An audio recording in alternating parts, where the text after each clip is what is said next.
வணக்கம் ஃப்ரெண்ட்ஸ். ஐயனார் துணை சீரியலில் இன்னும் எபிசோடில் என்ன நடக்குதுன்னு பார்க்கலாம் வாங்க.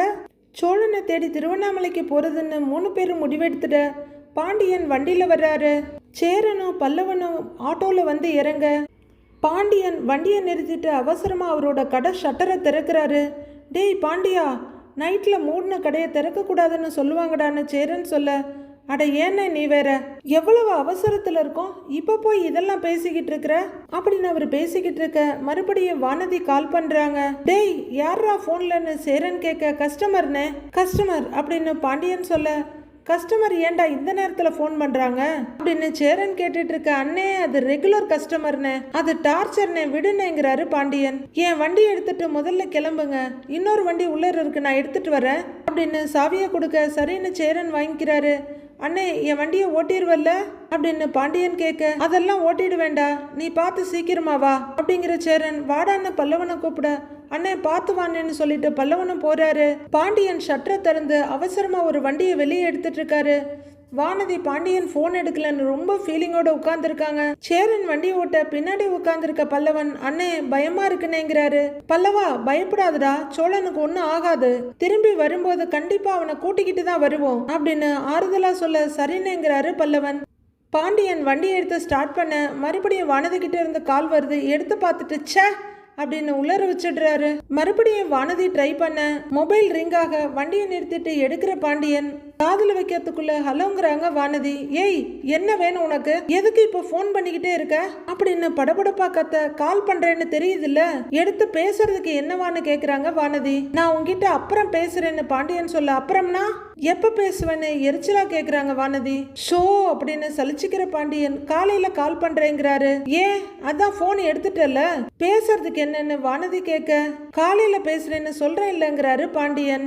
ஏன் இப்ப பேசுறதுக்கு என்னன்னு கேக்குறேன்னு வானதி கேட்க, ஏய் போனை வைடி, சும்மா சொன்னதையே சொல்லிட்டு இருக்காத அப்படின்னு கட் பண்ணிடுறாரு பாண்டியன். ஹலோ ஹலோ ஹலோ அப்படின்னு வானதி ரொம்பவே கடுப்போட பார்த்துட்டு, போனையா வைக்கிற அப்படின்னு மறுபடியும் கால் பண்ண ஆஃப் ஆன வண்டியை மறுபடியும் ஸ்டார்ட் பண்ணிட்டு இருக்காரு பாண்டியன். மொபைல் ரிங்காக எடுத்து, எதுக்கு இப்ப மறுபடியும் போன் பண்ணிக்கிட்டே இருக்க அப்படின்னு பாண்டியன் கேட்க, அப்ப நீ என் கூட பேச மாட்டேங்கிறாங்க வானதி. இல்ல அப்படின்னு அவங்க கேட்க தலையில அடிச்சுக்கிற பாண்டியன் அமைதியா இருக்க. சரி நீ இப்ப எங்க இருக்க, வெளியே இருக்கிற மாதிரி சத்தம் கேக்குது, இந்த நேரத்துல எங்க சுத்திட்டு இருக்கன்னு என்கொயரி பண்ணிட்டு இருக்காங்க வானதி. பாண்டியனுக்கு முடியல. ஓ குடிக்க போயிருக்கியான்னு வானதி கேட்க, ஏய் சி போனை வை, கடுப்பேத்திட்டு இருக்காத அப்படின்னு அவரு காலை கட் பண்ண வானதியும் டென்ஷன் ஆகி சேன்னு போனை தூக்கி போட்டுடுறாங்க. இதுதான் மிஸ்கம்யூனிகேஷன்ங்கிறது. போன்ல பேசும்போது யார் என்ன சிச்சுவேஷன்ல இருக்காங்கன்னு தெரியாம நாம பாட்டுக்கு பேசிட்டே இருக்க கூடாது. சேரனும் பல்லவனும் முன்னாடி போயிட்டு இருக்க, பாண்டியனும் வேகமா போய்கிட்டு இருக்காரு. நிலா மறுபடி சோழனுக்கு ட்ரை பண்ணிட்டு இருக்காங்க. சோழன் கட்டி போட்டதோட ரொம்ப அடியும் வாங்கிட்டு நொந்து போய் உட்கார்ந்துருக்காரு. கொஞ்ச நேரத்திலேயே பாண்டியனும் சேரன் கூட வந்து சேர்ந்துக்கிறாரு. எல்லாவும் ரொம்ப டென்ஷனா போனை வச்சுக்கிட்டே பார்த்துட்டு இருக்காங்க. நைட் நேரம் அவங்க வண்டியை ஓட்டிக்கிட்டு இருக்க நிலா கீழே இறங்கி வர்றாங்க. அழாதீங்க அத்தை, காலையில இருந்து நீங்க எதுவுமே சாப்பிடல, இந்த பாலாவது குடிங்கன்னு நீட்டிட்டு இருக்காங்க மதி. விடு மதி, என் பொண்ணு வாழ்க்கையே போச்சு, நான் உயிரோட இருந்து இன்னுமே என்ன பண்ண போறேன், சாப்பிடாம அப்படியே செத்து போறேன் அப்படின்னு அவங்க அழுதுகிட்டு இருக்க. அப்படிலாம் சொல்லாதீங்க அத்தை அப்படின்னு மதி சொல்லிட்டு இருக்கும் போதே வெளியே ஏதோ சத்தம் கேக்குது. நிலா கொஞ்சம் முன்னாடி ஓடி போய் பார்க்க அவங்க அப்பா பயங்கர கோவமா வர்றாரு. பின்னாடியே கொஞ்சமா நொண்டிக்கிட்டு அவங்க அண்ணனும் வர்றாரு. வர்ற வேகத்துல மனோகர் அங்க இருக்க ஃப்ளவர் வாஷை உதைக்க அது உருண்டுகிட்டு போய் விழுது. என்னங்க அப்படின்னு மதி அவங்க வீட்டுக்காரரை கேட்க, என்னங்க அப்படின்னு மனோகரை கேட்டுட்டு இருக்காங்க தேனு. என்னங்க என்னாச்சுங்க உங்களுக்கு, ஏங்க இவ்வளவு டென்ஷனா இருக்கீங்கன்னு கேட்டுட்டு இருக்காங்க. தாஸ் படு டென்ஷனா வந்து சோஃபால உட்காந்துக்கிறாரு. மனோகர் ஊஞ்சல் கம்பியை பிடிச்சிட்டு நிக்க, அப்பா என்னப்பா சோழனை கண்டுபிடிக்க முடிஞ்சுதா, அவருக்கு ஏதாச்சும் பிரச்சனையாப்பா அப்படின்னு நிலா கேட்க அவங்க அப்பா பயங்கர கோவத்தோட திரும்பி, அவனுக்கு என்ன பிரச்சனை, அவனால எனக்கு தான் எல்லா பிரச்சனையும், அவன் போயிட்டான் நிலா, நகை பணம் எல்லாத்தையும் தூக்கிக்கிட்டு ஒரேடியா போயிட்டான், எங்க தேடி அவனை கண்டுபிடிக்க முடியல, திருடுறதுதான் அவன் குடும்ப தொழில்னு நினைக்கிறேன், கண்டுபிடிக்க முடியாத அளவுக்கு கிளீனா எஸ்கேப் ஆயிட்டான் அப்படின்னு மனோகர் கத்தி தீக்குறாரு. ஏங்க நீங்க எதுக்குங்க டென்ஷன் ஆகிக்கிட்டு இருக்கிறீங்க? உங்க உடம்புக்கு ஏதாவது ஆயிட போகுதுங்கிறாங்க அவரோட ஒய்ஃப். இனிமே ஆகிறதுக்கு என்ன இருக்கு? நான் ஆசையா வளர்த்த என் பொண்ணை என்கிட்ட இருந்து பிரிச்சு கொண்டு போனா, இப்ப நான் கஷ்டப்பட்டு சேர்த்த பணத்தையும் கொண்டு போயிட்டான். இனி என்னை விட்டுட்டு போறதுக்கு என்ன இருக்கு? இந்த உயிர் மட்டும்தான் இருக்குன்னு நெஞ்சில அடிச்சுக்கிறாரு. கூடிய சீக்கிரம் அதுவும் போகட்டும் அப்படின்னு அவரு தடுமாறி விழப்போக அப்பா அப்பான்னு ஓடி வந்து தாங்கி பிடிக்கிறாரு தாசு. என்னங்க அப்படின்னு ஓடி வர்றாங்க தேனு. ஏங்க என்னங்க நீங்க எதுக்குங்க இப்படி டென்ஷன் ஆகுறீங்க? உட்காருங்க முதல்ல. எதுக்குங்க இப்படி கோவப்படுறீங்க? இப்படி கோவப்பட்டா உங்க உடம்பு என்னதுக்கு ஆகுறது அப்படின்னு தேனு பதறிக்கிட்டு இருக்க மதி ஓடி போய் ஒரு டம்ளர் நிறைய தண்ணி கொண்டு வந்து இந்தாங்க தண்ணி கொடுக்குறாங்க. மனோகர் இருமிக்கிட்டு இருக்க இந்தாங்க தண்ணி குடிங்க முதல்ல கொஞ்சம் அப்படின்னு கொடுக்க ஒரு முடக்கு குடிக்கிறாரு. போதுமா அப்படின்னு தேனு கேட்டுட்டு இருக்காங்க. நிலாவுக்கு என்ன பண்றதுன்னே புரியல. திருன்னு முழிச்சிட்டு நிக்கிறாங்க. உங்ககிட்ட தான் ஜிபிஎஸ் இருக்குல்ல, கடைசியா எங்க ஆஃப் ஆச்சுன்னு பார்த்து அவங்க இருந்து கண்டுபிடிக்க முடியலையான்னு கேக்குறாங்க மதி. மதி நீ யோசிச்சதெல்லாம் நானும் யோசிச்சிருக்க மாட்டேனா? அங்கெல்லாம் போய் பார்த்தாச்சு, எந்த க்ளூவும் கிடைக்கலங்கிறாரு தாஸ். தெருவா அலைஞ்சது மட்டும்தான் மிச்சம். ஜிபிஎஸ் ஆஃப் ஆனதுல இருந்து எந்த ரூட்ல கார் போயிருக்கோன்னு பார்த்தேன். எல்லா இடத்துக்கும் நம்ம ஆளுங்களை அனுப்பி பார்த்தாச்சு, எதுவுமே வேலைக்கு ஆகலைங்கிறாரு தாஸ். இந்த அளவுக்கு யோசிச்சு எஸ்கேப் ஆகிறவன் எங்கேயாவது போய் தலைமறைவாயிருப்பான். பொறுமையா தான் வெளியே வருவான். எல்லாமே அவன் பிளான் பண்ணி செஞ்சிருக்கான் மதி. நாம தான் அவனை நம்பி ஏமாந்துருக்கோம் அப்படின்னு தாஸ் சொல்ல மலைச்சு போய் நிக்கிற நிலாவை பார்த்து கேட்டியா அவன் சொல்றத? இப்ப சொல்லு, அவன் உத்தமன் திருடன் கிடையாதுன்னு சர்டிபிகேட் எல்லாம் கொடுத்தியே, இப்ப சொல்லுடி அப்படின்னு அவங்க அம்மா கத்த குடும்பமே சேர்ந்து மொத்தமா நிலாவுக்கு காது குத்த நிலா எதை நம்புறது எதை தள்ளுறதுன்னு தெரியாம நிக்கிறாங்க. தாசை விட அதிகமா தடுமாறி எழுந்து வர்ற அவங்க அப்பா, நீ அவனை நம்புறத பார்த்து நான் தான் அவனை தப்பா நினைச்சிட்டோமோன்னு ஒரு 10% நம்பிக்கை வச்சிருந்தேமா, அந்த நம்பிக்கை பொய்ன்னு அவன் நிரூபிச்சுட்டான் அப்படின்னு அவங்க அப்பா சொல்ல நிலா தவிச்சு போய் தலை குனிஞ்சு நிக்கிறாங்க. நல்லா பேசி நடிச்சு எங்களையே இப்படி ஏமாத்தி இருக்கான். அவன் உன்னைய எப்படி ஏமாத்தி இருப்பான்? வேண்டாமா, அவன் உன் வாழ்க்கைக்கே வேண்டாம். அவனால எனக்கு பல லட்சம் நஷ்டம். நான் பணத்தை வேணா திரும்ப சம்பாதிச்சிருவேன், ஆனா அதுக்காக உன்னை இழக்க முடியாதுமா அப்படின்னு மனோகர் பேசிட்டு இருக்க நிலா கஷ்டப்பட்டு எச்சில் முழுங்கிட்டு இருக்காங்க. அவன் கூட வாழ்ந்த வாழ்க்கைய மறந்துருமா? இப்படி ஒரு மோசமான குடும்பத்துல நீ இத்தனை நாள் இருந்ததை நினைச்சு எனக்கு எரிச்சலா வருது. இனிமே அந்த வீட்டுக்கு போகணும்னு கனவுல கூட நினைச்சு பார்க்காத. நல்ல வேலை நான் உன்னை அங்க தேடி வந்தேன். இல்லன்னா அவன் உன்னை வச்சு என்னெல்லாம் திட்டம் போட்டு வச்சிருப்பான்னு தெரியல. உன் நல்ல நேரம், நீ அவங்கிட்ட இருந்து தப்பிச்சிட்ட. காசு பணம் போனதோட எல்லாம் முடிஞ்சு போச்சுமா. உனக்கு ஏதாவது ஆயிருந்தா நானும் உங்க அம்மாவும் என்ன பண்ணியிருப்போம் சொல்லு? வேண்டாம், அந்த வாழ்க்கை உனக்கு வேண்டாம். லீகலி உனக்கு டிவோர்ஸ் வாங்கி கொடுக்கற வேலையெல்லாம் நான் பாத்துக்கிறேன். இங்க இருந்துகிட்டு நீ என்ன வேணாலும் பண்ண. வேலைக்கு போகணுமா போ, இல்ல அப்பா கூட இருந்து எனக்கு உதவி பண்ணணுமா, அதெல்லாம் உன் விருப்பமா. ஆனா எது செஞ்சாலும் நீ இங்க இருந்துதான் செய்யணும், அவ்வளவுதான் சொல்லுவேன்னு பயங்கரமா நிலாவோட மண்டையை கழுவிட்டு அங்க இருந்து கிளம்பிடுறாரு மனோகர். நிலா மலைச்சு போய் அப்படியே நிக்க லைட்டா நொண்டிக்கிட்டு பக்கத்துல வர்ற தாஸ், நிலா நாங்க சொல்ல கேட்காம நீயா ஒரு வாழ்க்கையை தேர்ந்தெடுத்த, அது நம்மளை எங்க கொண்டு வந்து விட்டுருக்கு பாத்தியா? இப்பவாவது புரிஞ்சுக்கோ நிலா, அப்பா எது செஞ்சாலும் நம்ம நல்லதுக்கு தான் செய்வாரு. இனியும் அவனை நம்பிக்கிட்டு இருக்காத. மதி சொல்லி புரிய வையே, பாத்துக்கோங்கம்மா அப்படின்னு தலைவர் தாசும் அங்கிருந்து நகர்ந்துடுறாரு. மதி நிலா பக்கத்துல வந்து நிலா மாமா உன்ன அப்படின்னு சொல்லிட்டு இருக்கும் போதே இன்னொரு பக்கம் அவங்க அம்மா வந்து, ஏண்டி இத்தனை பேர் சொல்றோம்ல இன்னுமாடி உனக்கு தெரியல அப்படின்னு அவங்க அம்மா அவங்க பங்குக்கு பயங்கரமா மண்டையை கழுவுறாங்க. நீயே சொல்லு மதின்னு கையை காட்ட அடுத்து மதி மண்டையை கழுவுறாங்க. 4 பேரும் கிடைச்சதுடா ஒரு பாலுன்னு ஆளுக்கு எத்தி விளையாடிக்கிட்டு இருக்காங்க. ஒரு கோவிலுக்கு முன்னாடி வந்து வண்டியை நிறுத்துற சேரன் பாண்டியன் பல்லவன் 3 பேரும் அடுத்து என்னடா பண்றது, திருவண்ணாமலை வந்துட்டோங்கிறாங்க. அண்ணே எங்க இருக்குன்னே தெரியலையேண்ணே, எங்க போயினே தேடுறது அப்படின்னு பல்லவன் கேட்க, பேசாம அவங்க வீட்டுக்கே போயிருவாமான்னு கேக்குறாரு பாண்டியன். நிலா வீட்டுக்கு போய் என்னடா பண்றது? ஏற்கனவே சோழன் மேல திருட்டு பழி போட்டு அவனை பத்தி தப்பா பேசிக்கிட்டு இருக்காங்கடா. இப்ப நாம அங்க போய் நின்னோன்னு வச்சுக்கையே, இதான் சாக்குன்னு அதிகமா பேச ஆரம்பிச்சிடுவாங்க. இவ்வளவு தூரம் வந்துட்டு சோழனை போய் தேடாம அங்க போயிட்டு நின்று டைம் வேஸ்ட் பண்ண வேணாண்டா அப்படின்னு சேரன் சொல்ல, அந்த ஆள் தானே இதுக்கு காரணம். அவர் தான் சோழனை கடத்தி வச்சிருக்கணும். அவரை பிடிச்சி 4 சாத்து சாத்தணும்னு வையேன், உண்மை தானா வெளியே வரும் அப்படின்னு பாண்டியன் கோவமா சொல்ல, அப்படிலாம் ஆதாரம் இல்லாம நம்ம எதுவுமே பண்ண முடியாதுடா பாண்டியா, இது சோழனோட வாழ்க்கை விஷயம்டா அப்படின்னு சேரன் சொல்ல, அண்ணே நேரம் ஆக ஆக அண்ணனுக்கு ஏதாவது ஆயிருமோன்னு பயமா இருக்குண்ணே. அடுத்து என்ன பண்றதுன்னு உடனே முடிவு பண்ணுங்க. பேசாம அன்னைக்கு ஃபோன் பண்ணி அண்ணன் எங்க போறதா இருந்துச்சுன்னு கேட்போம். அந்த வழியில எல்லாம் போய் பாப்போன்னு, ஏதாவது க்ளூ கிடைக்குதான்னு பாப்போன்னு அப்படின்னு உருப்படியான ஐடியா கொடுக்கறாரு பல்லவன். சரிதானே பாண்டி, நீ என்ன சொல்றன்னு கேக்குறாரு சேரன். ஆமாண்ணே, அவன் சொல்றது சரிதானே. அந்த வழியில ஏதாவது நடந்திருந்தா யாராவது பார்த்திருக்க வாய்ப்பு இருக்குல்ல அப்படின்னு பாண்டியன் சொல்லிட்டு இருக்கும் போதே மொபைல் ரிங் ஆகுது. போன் வருது பாருடா, நிலாவா இருக்க போகுது. சோழன் வந்துட்டானான்னு என்ன ஏதுன்னு கேளு அப்படிங்கிறாரு சேரன். பாண்டியன் பயங்கர எரிச்சலா போனை கீழே வைக்க, யாருடான்னு கேக்குறாரு சேரன். இது அவங்கல்லன்னு வேற ஒருத்தர். ஒரு நிமிஷம் நான் பேசிட்டு வந்துடுறேன் இரு அப்படிங்கிற பாண்டியன் கொஞ்சம் தள்ளி போறாரு. பல்லவா கவலைப்படாதரா, சோழனை கண்டுபிடிச்சிடலான்னு ஆறுதல் சொல்லிட்டு இருக்காரு சேரன். அவனுக்கு ஒன்னும் ஆகாதுன்னு அவர் சொல்லிக்கிட்டு இருக்க. ஏய் என்ன வேணும் உனக்குன்னு பல்ல கடிச்சிட்டு கேக்குறாரு பாண்டியன். ஏன் என்ன வேணும்னு உனக்கு தெரியாதா? பேசணும்னு தானே கால் பண்றேன். போன் எடுத்து என்ன வேணும்னு கேக்குறதுக்கு டைம் இருக்குல்ல, அப்புறம் பேசுறதுக்கு என்னன்னு கேக்குறாங்க வானதி. ஏய் மணி 1 ஆகுது, தூங்க மாட்டியா நீ அப்படின்னு பாண்டியன் கேட்க, போன் எடுத்து ஒழுங்கா பேசினா தானே எனக்கு தூக்கம் வரும்.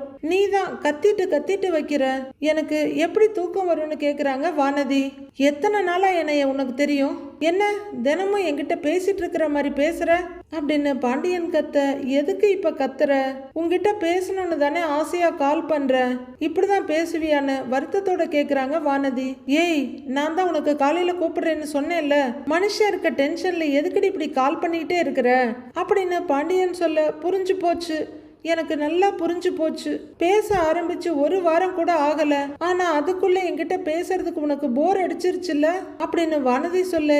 ஏய் நீ என் பொறுமையை ரொம்ப சோதிக்கிற, நான் ஏகப்பட்ட டென்ஷன்ல இருக்கேன், என் வாயில இருந்து வார்த்தையை புடுங்காத சொல்லிட்டேன்னு பாண்டியன் சொல்லிட்டு இருக்க. என்னடா இவ்வளவு நேரமா பேசிட்டு இருக்கான்னு சேரன் பாக்குறாரு. அப்படி என்ன உனக்கு பெரிய டென்ஷன் வானதி கேட்க. அதெல்லாம் உங்ககிட்ட சொல்ல முடியாது, போனை வச்சுட்டு போய் தூங்கு போ அப்படின்னு பாண்டியன் சொல்லிட்டு போனை எடுக்க. இப்ப மட்டும் நீ போனை வச்ச நான் திரும்ப திரும்ப கூப்பிட்டுக்கிட்டே இருப்பேன் அப்படின்னு வானதி பிடிவாதமா சொல்ல. ரொம்பவே தயக்கமா பாண்டியன் பார்க்க, என்னடா அப்படின்னு சேரன் கேட்க. ஒன்னும் இல்லைன்னுங்கிறாரு பாண்டியன். என்னடி வேணும் உனக்கு? எதுக்குடி என்ன இப்படி டார்ச்சர் பண்ணிக்கிட்டே இருக்க அப்படின்னு பாண்டியன் கேட்க. உன்கிட்ட பேசணும்னு ஆசைப்படுறது உனக்கு டார்ச்சரா இருக்குல்ல? அன்னைக்கு ஒரு நாள் ராத்திரி நீ என்கிட்ட 3 மணி வரைக்கும் பேசின, நான் தூக்கம் வருதுன்னு சொன்னேன்ல, இன்னும் கொஞ்ச நேரம் பேசுன்னு நீ தானே கேட்ட. அப்ப நான் ஏதாவது ஒன்னு சொன்னேனா? நீ கேட்டேன்னு நான் உனக்காக பேசினேன்ல, உனக்கு மட்டும் என்னடா திடீர்னு என்கிட்ட பேசவே பிடிக்காம போயிடுச்சுன்னு வானதிய அழாத குறையா கேக்குறாங்க. எதுக்குடி இப்படி பண்ற? சொல்றேன்ல டென்ஷனா இருக்கேன்னு, புரிஞ்சுக்க மாட்டியான்னு கத்துறாரு பாண்டியன். இல்ல நீ பொய் சொல்ற, நீ வீட்லயும் இல்ல வேற எங்கேயோ இருக்க, உன்னை நான் என்னமோன்னு நினைச்சேன், ஆனா நீ அப்படி கிடையாது, யார் கூடயோ ஊர் சுத்திக்கிட்டு இருக்கிற, ஒழுங்கா உண்மையை சொல்லு, யார் கூட சுத்திக்கிட்டு இருக்கிற அப்படின்னு வானதி கேட்க. ரொம்பவே டென்ஷன் ஆகுற பாண்டியன் போனை விசிறி அடிச்சிடுறாரு. டேய் பாண்டி பாண்டி அப்படின்னு கூப்பிட்டுக்கிட்டே ஓடி வர்றாரு சேரன். பின்னாடியே பல்லவனும் வந்து கீழே விழுந்து கிடக்கிற மொபைல் எடுக்கிறாரு. என்னடா என்னாச்சு, ஏன் போனை தூக்கி போடுற அப்படின்னு சேரன் கேட்க. அண்ணே ஆஃப் ஆயிருச்சுன்னுங்கிறாரு. எடுத்து பார்த்துட்டு பல்லவன், ஏய் யாரா போன்ல அப்படின்னு சேரன் கேட்க. பல்ல கடிச்சுக்கிட்டு, அது ஒரு கஸ்டமர்னே, நேரங்காலம் புரியாம சும்மா போன் பண்ணி டார்ச்சர் பண்ணிக்கிட்டு அப்படின்னு பாண்டியன் சொல்ல. அதுக்காக ஏன்டா போனெல்லாம் தூக்கி போடுற அளவு கோவப்படுற அப்படின்னு சேரன் கேட்க. சரிண்ணே விடுனே பாத்துக்கலாங்கிறாரு பாண்டியன். ஏய் வாடான்னு பல்லவனை கூப்பிட. போனு அப்படிங்கிறாரு அவரு. அதெல்லாம் பாத்துக்கலாம் வாடா வாடா அப்படின்னு 3 பேரும் கிளம்புறாங்க. இந்தாண்ணே போன் ஆன் ஆக மாட்டேங்குதுன்னு அப்படின்னு ட்ரை பண்ணி பார்த்துட்டு பல்லவன் கொடுக்க. பாண்டியன் வாங்கி பாக்கெட்ல வச்சுக்கிறாரு.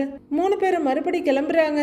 டேய் குடிக்க கொஞ்சம் தண்ணி கொடுங்கடா, பசிக்குதுடா அப்படின்னு சோழன் கெஞ்சிக்கிட்டு இருக்காரு. அண்ணே பசியில எதுவும் செத்து தொலைச்சிட போறானே, நாமளும் போய் சாப்பிட்டுட்டு அப்படியே இவனுக்கு ஏதாவது வாங்கிட்டு வந்துடலான்னு ஒருத்தன் சொல்ல. சரி வா போலாங்கிறார் இன்னொருத்தன். டேய் கொஞ்சம் தண்ணி கொடுங்கடா, டேய் தண்ணியாச்சும் கொடுங்கடா அப்படின்னு சோழன் கெஞ்சிக்கிட்டு இருக்க. கண்டுக்காம எல்லாரும் வெளியில போறாங்க. அவங்க 4 பேர் வேகமா வெளியே போக ஒருத்தனோட மொபைல் கீழே விழுந்து கிடக்கு. எல்லாரும் அந்த ஹாஃப் ஷட்டர் வழியா வெளியே போய் சோழன் அந்த கார் எடுத்துட்டு கிளம்ப போறாங்க. சோழன் மெல்ல மெல்ல அவரோட சேரோட தவி தவி அந்த போன் கிட்ட வர்றாரு. அவர் காலில் இருக்க செருப்பு கழட்டிட்டு மெல்ல அந்த காலாலேயே போனை எடுக்க ட்ரை பண்றாரு. இந்த போன்ல லாக் மட்டும் போட்டிருந்தது, நான் செத்தேன். கடவுளே இவன் லாக் மட்டும் போட்டிருக்க கூடாது, காப்பாத்துப்பா அப்படின்னு தடவையா உருகி உருகி கடவுளை வேண்டிக்கிட்டு அதை ப்ரெஸ் பண்றாரு.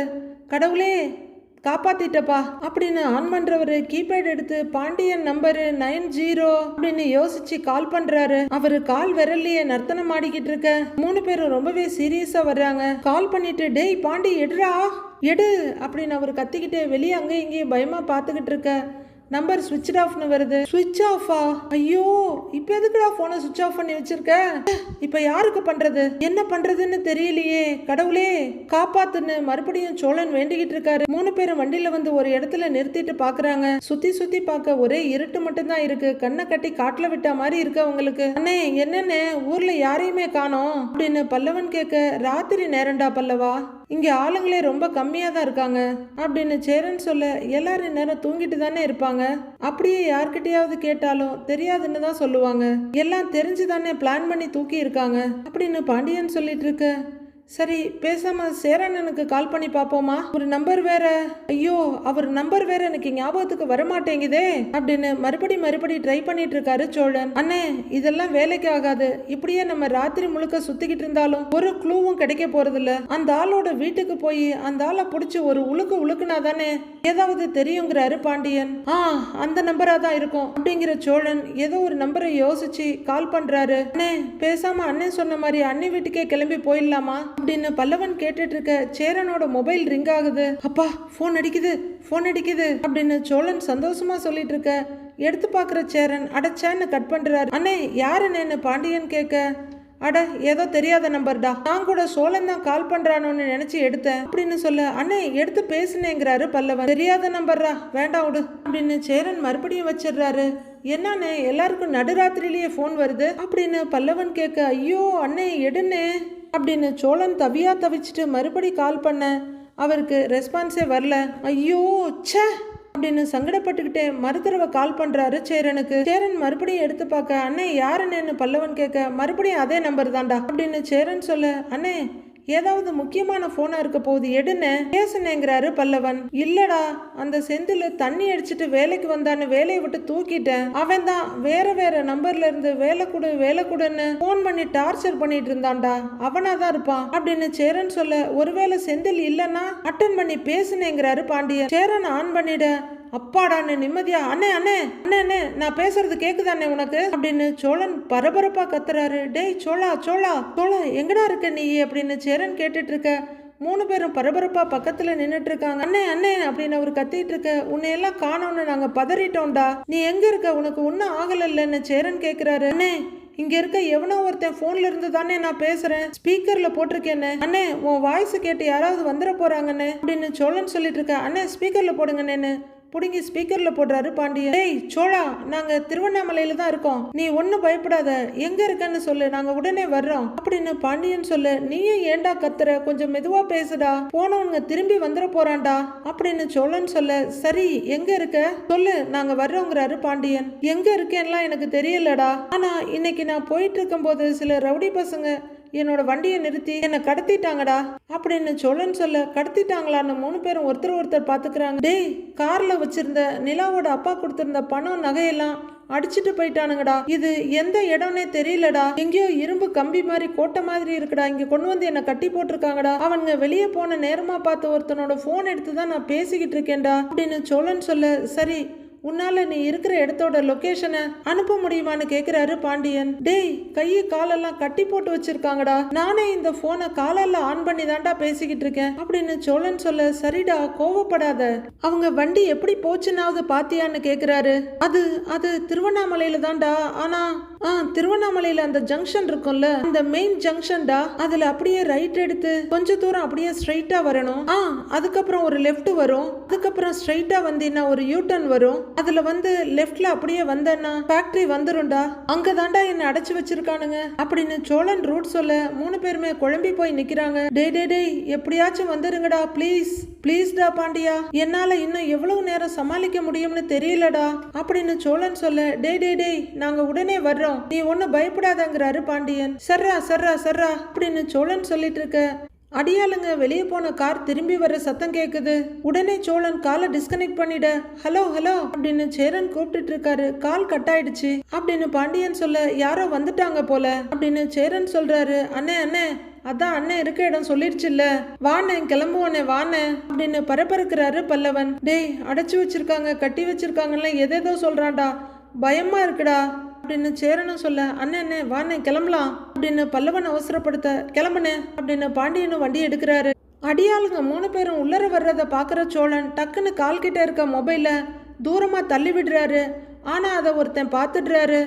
நாளைய ப்ரோமோவில் சோழன் ஓட்டிட்டு வந்த கார் ரொம்ப வேகமா போக அந்த டேர்னிங்ல வர்ற பாண்டியன் மேல அடிச்சு தள்ளிட்டு போறாங்க. அண்ணே பாண்டியண்ணே என்ன பல்லவன் கத்திட்டு இருக்காரு. அண்ணே வண்டியை நிறுத்துங்கண்ணே அப்படின்னு பல்லவன் வந்து பாண்டியண்ணே அப்படின்னு கூப்பிட்டுட்டு இருக்க காரை நிறுத்திட்டு டிரைவர் சீட்ல இருக்கவர் வெளியே பாக்குறாரு. அப்போ அப்படின்னு சோழன் கத்த அண்ணே சோழண்ணே அண்ணே அங்க பாருண்ணே சோழண்ணா அப்படின்னு பல்லவன் சொல்ல வண்டியை நிமித்திட்டு இருந்தவங்க டேய் வா வா வான்னு சத்தம் போட கார் கிளம்பிடுது. 3 பேரும் வண்டியை எடுத்துட்டு காரை துரத்திட்டு போறாங்க.